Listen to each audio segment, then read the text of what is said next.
नमस्कार दोस्तों, आइए जानते हैं एमपी की 100% सही 25 बड़ी खबरों को फटाफट अंदाज में। लेकिन उससे पहले वीडियो को एक छोटा सा लाइक जरूर करें। बिजली कंपनियों में 50,000 पदों पर भर्ती होगी। मुख्यमंत्री मोहन यादव की कैबिनेट ने मध्य प्रदेश की पूर्व, मध्य और पश्चिम क्षेत्र की विद्युत वितरण कंपनियों में 49,263 पदों पर भर्ती को मंजूरी दे दी है। इससे नियमित पदों की संख्या 77,298 हो जाएगी, जिससे बिजली आपूर्ति व्यवस्था मजबूत होगी। वहीं 35 लाख किसानों को बड़ी राहत देते हुए सरकार ने उनका 84 करोड़ रुपए का टैक्स, ब्याज और पेनल्टी माफ कर दी है। नरसिंहपुर में 3 बच्चे डूबे, 2 के शव मिले। मध्य प्रदेश में इस बार मानसून जमकर बरस रहा है। प्रदेश में औसतन 14 इंच बारिश हो चुकी है, जो सामान्य से 74% अधिक है। जबलपुर, शहडोल और रीवा सहित कई जिलों में भारी बारिश का अलर्ट है। नरसिंहपुर में 3 बच्चे पानी में डूब गए, जिनमें से 2 के शव बरामद हुए। वहीं कटनी जिले में आकाशीय बिजली गिरने से 4 लोग झुलस गए। मौसम विभाग ने कई जिलों में अति भारी बारिश की चेतावनी दी है। एमपी की महिलाओं ने सुनाई सक्सेस स्टोरी। गुजरात के आणंद में सहकारिता मंत्रालय के 4 साल पूरे होने पर आयोजित कार्यक्रम में मध्य प्रदेश की रुचिका सहित कई महिलाओं ने अपनी सफलता की कहानियां साझा की। धार की रुचिका ने कहा कि वह मैरिज गार्डन शुरू करना चाहती हैं। इस पर केंद्रीय सहकारिता मंत्री अमित शाह ने कहा कि डिटेल दो, मैं लोन दिलवाने में मदद करूंगा। कार्यक्रम में देश भर से आई महिलाओं ने अपनी योजनाएं और अनुभव साझा की।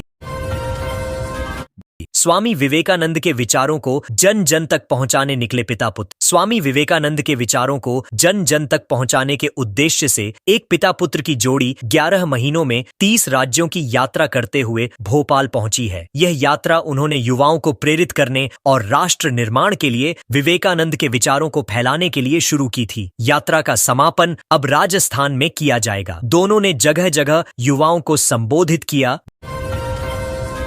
बागेश्वर धाम में बांस बल्लियों, कच्ची दीवारों पर टिके होम स्टे। छतरपुर के बागेश्वर धाम में मंगलवार को ढाबे की कच्ची दीवार गिरने से एक महिला की मौत हो गई और 12 लोग घायल हो गए। हादसे के बाद प्रशासन ने जांच कर 6 अवैध ढाबों को ढा दिया और एक को सील कर दिया। यहाँ बांस बल्लियों और कच्ची दीवारों पर टिका अस्थायी ढांचा था, जिसमें बुनियादी सुविधाएं भी नहीं थीं। घटना के बाद वहां की अव्यवस्था और असुरक्षा को लेकर प्रशासन अब सख्ती दिखा रहा है।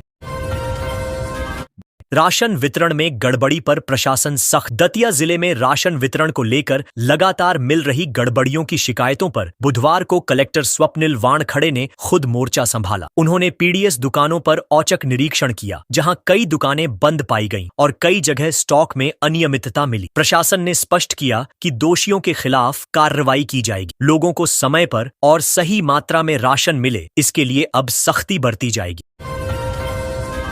मंत्री निवास के सामने निजी स्कूल संचालकों का प्रदर्शन। भोपाल में बुधवार को निजी स्कूल संचालकों ने स्कूल शिक्षा मंत्री राव उदय प्रताप सिंह के निवास के बाहर प्रदर्शन किया। उनका आरोप है कि सरकार के नए और सख्त नियमों के चलते 70,000 शिक्षक बेरोजगार हो गए हैं और करीब 1.25 लाख बच्चे स्कूल छोड़ चुके हैं। उन्होंने मांग की कि छोटे और मध्यम स्कूलों को राहत दी जाए, ताकि शिक्षा व्यवस्था और रोजगार दोनों सुरक्षित रह सकें। हरदा में किसानों को क्रेडिट पर मिलेगी खाद। हरदा जिले के किसानों को अब खाद खरीदने के लिए क्रेडिट की सुविधा मिलेगी। विपणन संघ ने फैसला किया है कि जिन समितियों की आर्ण वसूली अच्छी रही है, उन्हें उर्वरक क्रेडिट पर दिया जाएगा। यह व्यवस्था आगामी खाद की रैक से लागू होगी। इससे जरूरतमंद किसानों को समय पर खाद मिल सकेगा और समितियों की वित्तीय अनुशासन भी सुनिश्चित होगा। इस फैसले से खेती किसानी को राहत मिलने की उम्मीद है। सावन में भोपाल उज्जैन के बीच स्पेशल ट्रेन चलेगी। सावन के अवसर पर रेलवे ने भोपाल उज्जैन रूट पर स्पेशल ट्रेन चलाने की घोषणा की है। यह ट्रेन 10 जुलाई से रोज रात 2 बजे भोपाल से रवाना होगी और सुबह 7 बजे उज्जैन पहुंचेगी। वापसी में उज्जैन से रात 9 बजे रवाना होकर अगले दिन सुबह 1 बजे भोपाल पहुंचेगी। ये व्यवस्था सावन माह में यात्रियों की संख्या बढ़ने को देखते हुए की गई है। कलेक्टर ने 2 स्कूल संचालकों को थमाए नोटिस। भिंड जिले के औशा स्कॉलर पब्लिक स्कूल और डीपीएस स्कूल इटावा पर अभिभावकों ने महंगी किताबें खरीदवाने की शिकायत की थी। जांच में अनियमितता सामने आने पर कलेक्टर संजीव श्रीवास्तव ने दोनों स्कूलों को नोटिस जारी कर 3 दिन में जवाब मांगा है। आरोप है कि निजी प्रकाशकों की किताबें जबरन और महंगे दामों में बच्चों को दी जा रही हैं। अब प्रशासन फीस और किताबों की मनमानी पर सख्ती बरत रहा है। सिवनी में मेडिकल टीम को दी प्रसव की झूठी सूचना। सिवनी जिले के आदिवासी क्षेत्र सालीवाड़ा गांव में ग्रामीणों ने प्रशासन का ध्यान खींचने के लिए गर्भवती महिला की झूठी सूचना देकर मेडिकल टीम को बुलाया। गांव में बाढ़ग्रस्त नाले और कच्ची सड़कों के कारण एम्बुलेंस नहीं पहुंच सकी। इसके बाद ग्रामीणों ने प्रशासन से पक्की सड़क और पुल निर्माण की मांग की। उनका कहना है कि बरसात में नाले में तेज बहाव के कारण गांव पूरी तरह से अलग थलग हो जाता है। गर्भवती टीबी के मरीजों को मिलेगी आरोग्य शिविर में सुविधा। मंदसौर जिले में 14 जुलाई को सभी स्वास्थ्य केंद्रों पर आयुष्मान आरोग्य शिविर लगाए जाएंगे। सीईओ जिला पंचायत अनुकूल जैन ने शिविरों की तैयारी को लेकर बैठक की और निर्देश दिए कि गर्भवती महिलाएं, टीबी मरीज और गंभीर बीमारियों से पीड़ित बच्चों को विशेष सुविधा मिले। जरूरत पड़ने पर बीमार बच्चों को बड़े अस्पतालों में रेफर किया जाएगा। उद्देश्य है कि ग्रामीणों को घर के पास ही स्वास्थ्य सुविधाएं उपलब्ध हों। बिजली कटौती से परेशान बूढ़ा डूंगर के लोग। आगरमालवा जिले के बूढ़ा डूंगर गांव में 15 दिनों से बिजली पूरी तरह गुल है। परेशान ग्रामीणों ने बुधवार को कलेक्टर कार्यालय पहुंचकर डिप्टी कलेक्टर मनीष कोल को ज्ञापन सौंपा। ग्रामीणों ने बताया कि बिजली नहीं होने से रात में अंधेरा छाया रहता है और कई जरूरी काम भी रुक गए हैं। उन्होंने जल्द बिजली बहाली की मांग की और चेतावनी दी कि समस्या बनी रही तो आंदोलन करेंगे। दतिया की पहुज नदी में मिला युवक का शव। दतिया जिले के भांडेर कस्बे से गुजरने वाली पहुज नदी में बुधवार दोपहर एक युवक का शव बहता हुआ मिला। युवक झांसी क्षेत्र का निवासी बताया जा रहा है, जो शौच के लिए घर से निकला था। नदी के तेज बहाव में बहकर शव मध्य प्रदेश सीमा में आ गया। स्थानीय लोगों ने शव देखकर तुरंत पुलिस को सूचना दी। फिलहाल पुलिस ने शव को पोस्टमार्टम के लिए भेज जांच शुरू कर दी है।